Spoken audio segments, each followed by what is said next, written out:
ছাত্ৰছাত্ৰীসকল first unit evaluation যেটো first unit test হৈ আছে এই পৰীক্ষাটোৰ ক্লাছ 7ৰ মই সোশ্যাল সায়েন্স কোৱেশ্চন পেপাৰখন আজি ডিসকাস কৰিম মানে মেইনলি শেয়াৰ কৰিম আৰু যিসকল ছাত্ৰছাত্ৰী অহাকালি সোশ্যাল সায়েন্স আছে তোমালোকৰ সুবিধা হ'ব এনেকুৱা প্ৰশ্নৰ পৰীক্ষা তোমালোকে পাবা আৰু তাৰ উপৰি জনাব বিচাৰো ছাত্ৰছাত্ৰীসকল আমি গৰমত এটা কোৰ্স আনিম তোমালোকে জানাই 6 7 আমি 8 9 10 ৰ অনলাইন টিউশন কৰিছো ফিজ দিয়া পেমেন্ট কৰাকে কিন্তু আমি 8 9 10 ৰ পেমেন্ট কৰিব লাগিব কিন্তু আমি 6 7 ৰ আৰু 6 ৰ আমি এটা ফ্ৰী কোৰ্স আনিছো যেটো আমি গৰম বন্ধত তোমালোকক পঢ়ুৱাম যি অসুবিধা আছে মেথছৰ সম্পূৰ্ণ আমি পঢ়ুৱাম তোমালোকে অনলাইন যেটো ক্লাছ হেতু জয়েন হ'ব পাৰিবা ফ্ৰী কে গতিকে তোমালোকক তাৰ বাবে তোমালোকে চেনেলটো সাবস্ক্ৰাইব কৰি ৰাখিবা তেতিয়া হলে আমি ডিটেইলছ খিনি দিব পাৰিম তোমালোকৰ ক্লাছ কেতিয়া হয় আটাইখিনি তোমালোকে জানিব পাৰিবা ওৰে চেনেলটো সাবস্ক্ৰাইব কৰি ৰাখিবা আমি যেতিয়া ক্লাছটো ষ্টাৰ্ট কৰিম তেতিয়া তোমালোকক ইউটিউবৰ জৰিয়তে জনাই দিম এটা প্ৰশ্নটো আহিছে শুদ্ধ উত্তৰটো বাছি উলিওৱা প্ৰথম হৈছে প্ৰাথমিক দাহিমা ৰেখাৰ পূবত প্ৰতি ডিগ্ৰী দাহিমা ৰেখাত কিমান সময়কৈ আগবঢ়া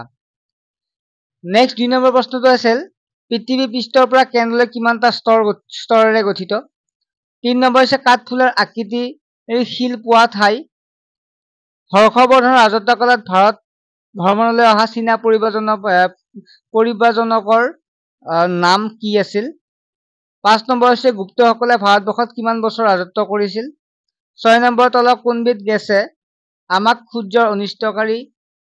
ৰশ্মিৰ পৰা ৰক্ষা কৰে 7 নম্বৰ হৈছে আটাইতকৈ টান মণিকবিধ হল 8 নম্বৰ হৈছে ভাৰতৰ মান দাহিমা ৰেখা হিচাপে কোনডাল দাহিমা ৰেখাক গ্ৰহণ কৰা হৈছে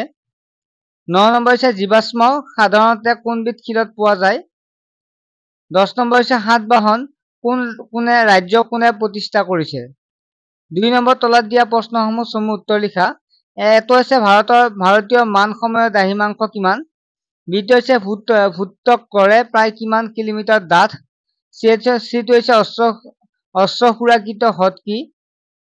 ডিটো হৈছে কুখান বংশৰ সৰ্বশ্ৰেষ্ঠ ৰজা কোন আছিল ইটো হৈছে কোনে গুপ্ত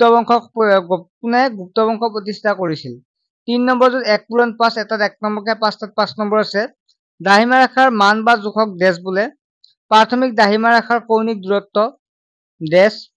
ভূতত্ত্বক স্তৰক ডেশ বুলিও জনা যায় মানুহৰ বাবে বায়ুমণ্ডলৰ আটাইতকৈ গুৰুত্বপূৰ্ণ স্তৰটো হল ডেশ বৰ্মন বংশৰ শ্ৰেষ্ঠ ৰজা আছিল या ডেশ কোনটো হ'ব তোমালোকে খালি ঠেট বহুৱালে হল নেক্সট হল শুদ্ধ উত্তৰ বাছি উলিয়াই দিলে পৰীক্ষা তোমালোকে আহি পাৰে সো তোমালোকে নিজে চেষ্টা কৰা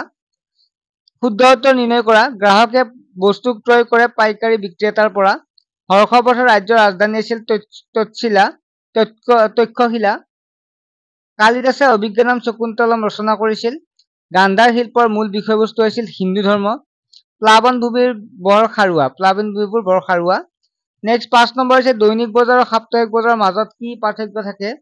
6 নম্বৰ হৈছে খেমেকা বতৰ তিতা কাপোৰ সোনকালে নুশুকায় কিয় 7 নম্বৰ ভূতত্ত্বক বুলিলে কি বুজা 8 নম্বৰ মাটিত থকা অজৈবিক পদাৰ্থ দুবিধৰ নাম লিখা